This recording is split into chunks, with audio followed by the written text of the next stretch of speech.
Hello again, everyone. Welcome to Training with Pros. I'm your host, Jeff Sanderson. We're here today at the Grand Bend Motorplex to check out Canada's biggest all-bike drag race weekend.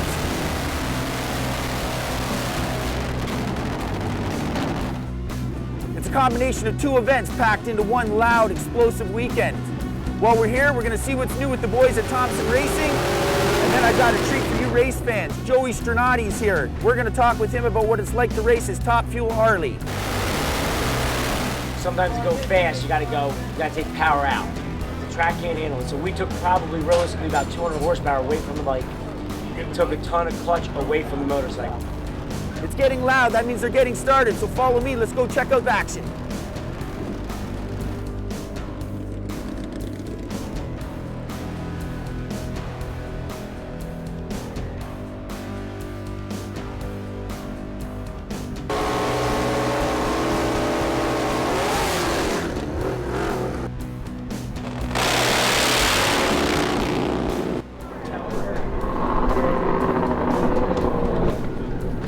Sign of my life away.